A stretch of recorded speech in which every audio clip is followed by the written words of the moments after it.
Isang mapagpalang araw po ng Huwebes, October 30, 2025.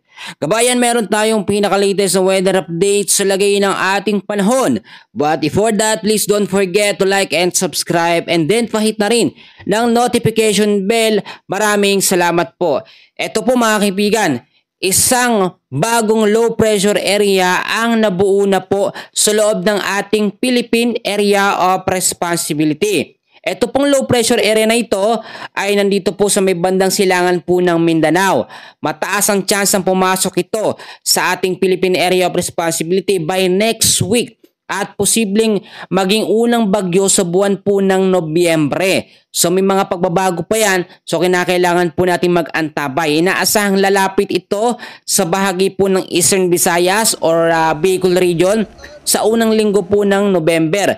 Patuloy pa po yung binabantayan ang magiging kilos nito dahil inaasahan pa rin ang mga pagbabago sa mga susunod po na mga oras or mga araw. At kung sakaling maging isang ganap naman ito na bagyo, ay tatawagin po itong Bagyong Tino sa loob ng ating bansa. So ngayon, meron po tayong apat na weather system na nakakaapekto po sa malaking bahagi ho ng Luzon, Visayas at Mindanao.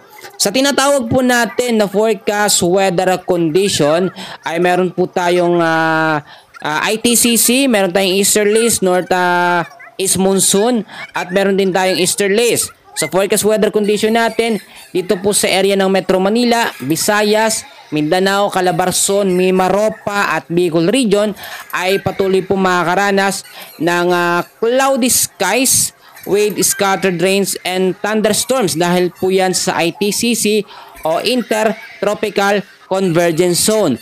Possible impact pa rin ito ay pagbaba sa mababang lugar at landslide po sa mga landslide prone area. Samantalang sa area naman po ng Batanes at Babuyan Islands ay may chance pa rin ng cloudy skies ngayong araw ng Huwebes at meron po tayong mga mahihinang pag-uulan dahil po yan sa northeast monsoon. So posibleng impact pa rin ay pagbabaha sa mababang lugar at landslide po sa mga landslide prone area kapag ka nagkaroon po ng moderate to heavy rains anumang oras. Sa area naman ng mainland Cagayan, asahan pa rin natin ng cloudy skies with scattered rains and thunderstorms dahil sa shearline. Ang shearline ay salubungan ng mainit at malamig na hangin na siya nagre-resulta at nagkakaroon po ng linya. Posibleng impact pa rin ito ay pagbabaha sa mababang lugar at landslide po sa mga landslide prone area. Ang ilang bahagi naman ng Luzon, Visayas at Mindanao ay patuloy po makakaranas ng tinatawag po natin na easterlies or yung maalinsangang hangin na nanggagaling po sa may karagatang Pasipiko. So ang tsansa ng easterlies ay mahihilang pag-ulan lamang at nagdudulot din po yan ang tinatawag natin na mga localized thunderstorms pagdating po sa hapon at sa gabi. So ngayon din po ay naglabas na ang pag-asa ng tinatawag po natin na tropical cyclone threat potential. Pag tinawag po natin tropical cyclone threat potential, ito po yung mga potential na bagyo na mabubuo po sa first week po ng November. So kinakailangan natin maging alerto at maging handa sa mga posibilidad or pagbabago po sa magiging galaw ng ating panahon. So tignan muna natin yung ating tinatawag na forecast weather condition. Sa week 1 po natin ay ito po nagsimula na kahapon pa. Simula po ng October 29 hanggang sa November 4. So ang tsansa po natin dito ay meron po tayong nakikitang sama ng panahon sa may kanlurang bahagi ng ating bansa at meron din po sa may bandang silangan ng ating bansa. Kung makikita nyo naman, ito meron tayong nasa high chance dyan na isang magiging ganap na bagyo. Pero may mga pagbabago pa rin. So week 2 naman natin, simula November 5 hanggang November 11, dalawang sama ng panahon din ang ating minomonitor dyan. At yung isa po dyan ay may chance din na maging isang malakas po na bagyo. Sa pinaka-latest na update natin, isa dyan ay posibleng maging super typhoon category.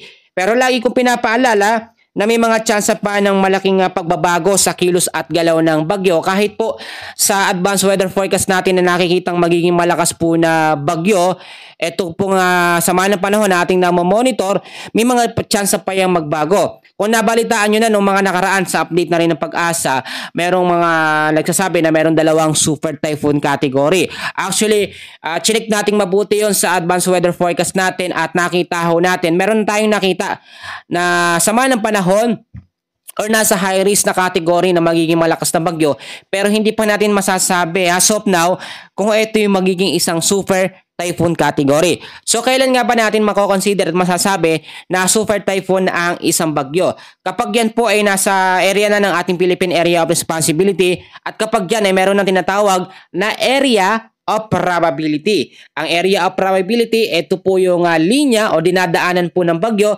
which is day by day, time to time ay nakikita natin yung forecast track niya, intensity, mga lugar na dadaanan. Pag sinabi naman nating malakas na bagyo, maraming kategorya yan. Ang tropical storm, malakas din na bagyo. Ang severe tropical storm, malakas din. Ang typhoon, malakas din. Pero iba ang lakas or ibang intensity na meron po sa super typhoon category. So maraming pagbabago sa mga galaw at kilos ng panahon natin ngayon. Yung 4 na weather system lamang na ating minomonitor ay malabagyo na ang magiging epekto, lalo na kapag yan ay nagsama-sama or nagsabay-sabay po ang epekto o impact po sa malaking bahagi ng Luzon, Visayas at Mindanao. Ipapaalala ko na ang weather system natin, meron po tayong easterlies, meron tayong northeast monsoon, which is ang northeast monsoon natin ay yung tuyot at malamig na hangin na nanggagaling po sa may Siberia at nararamdaman yan dyan sa may bandang extreme northern Luzon.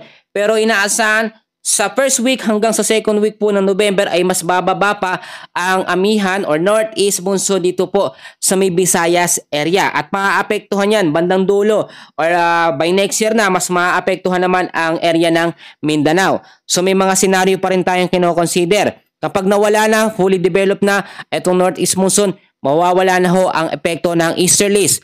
At ang pinaka main weather system na makakaapekto sa atin ay ito na pong amihan or northeast monsoon. Ang ITCC ay may chance ding mawala na kapag totally na-develop na o mas lumakas pa ang epekto ng amihan or northeast monsoon. Pero ang amihan ay kapag sinabayan naman ng isang malakas na bagyo, halos magiging mabigat ang magiging epekto nito. Bukod sa malakas na hangin, malamig din na hangin ang ating mararanasan at mararamdaman sa mga oras po na yon. So ngayon, sinasabi ko sa inyo, maaga pa para ma-consider natin na magiging isang super typhoon ang sama ng panahon na ating nakikita sa ating tinatawag na tropical cyclone threat potential at sa ating advanced weather forecast. Sa ngayon kabayan, yan muna ang pinaka-latest na update natin sa lagay ng ating panahon. And please, huwag niyong kakalimutan na mag-like and subscribe and then pahit na rin ng notification bell. Maraming salamat. God bless po sa inyong lahat.